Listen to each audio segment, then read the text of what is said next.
I want to talk about the soul, but in order to talk about the soul, I first have to talk about time, the nature of time, the weirdness of time. Essentially, with time, if you think about the present, the current moment, everything from a continuity standpoint makes perfect sense. If you can look back the previous 10 minutes and everything adds up, every single event that happened 10 minutes ago over time led to the present. And we know that in 10 minutes, we'll be able to say the exact same thing. So every single point in time, it would seem, past, present, and future, they all make sense. They should all make perfect sense. And yet, it is not 10 minutes into the future, even though that point in time, it will make perfect sense for it to be the present.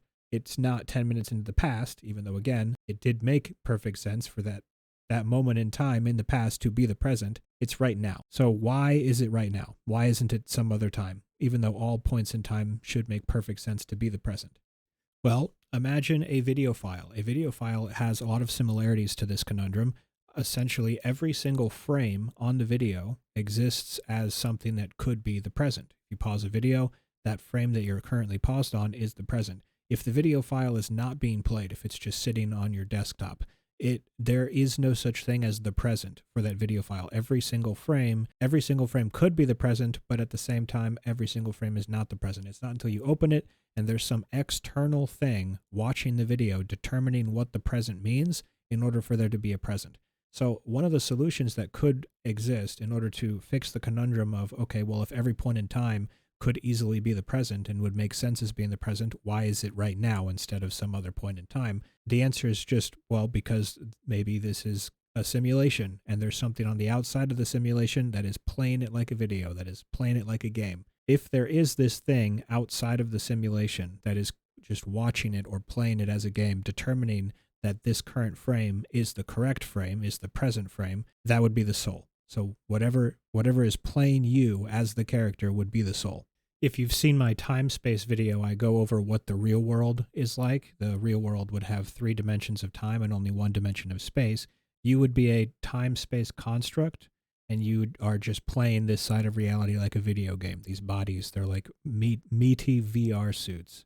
I do believe that a video game is a better analogy than a movie, a video file, just because we are actively creating this reality, interacting with it, making decisions. Another good analogy would be something like a tabletop RPG like Dungeons and Dragons, where the character sheet would represent the body, and then the people in the real world playing the game, they would represent the character's soul. Their brains are actively generating the world. The characters are not in an actual game. The characters exist within your imagination in the real world. In the same way, in this actual real world, our body does not contain the soul. The soul is not inside the body. The body would be inside the imagination of the soul, as the soul is actively creating this side of the universe. The structural nature of the soul is metaphysical in nature. I go over the mechanics of time-space a little bit in my time-space video. The real side of reality has 3 dimensions of time and only 1 dimension of space. So this metaphysical construct is, you could say that it's literally made out of goals, out of the abstract nature of goals, in the same way that like a character in a video game or in a Dungeons and Dragons game would be made out of whatever your current goals are because it's just your imagination creating that. So it's just whatever your goals are is going to guide whatever your imagination is doing. That is also the nature of the real world, the reality that has 3 dimensions of time. So anyways, to summarize, the soul is just you in real life. This is a simulation. There is a real world. You are not a byproduct of the simulation. You're not the body. You are the thing that is playing the body like a video game character.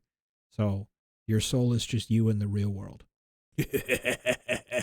Join the cult.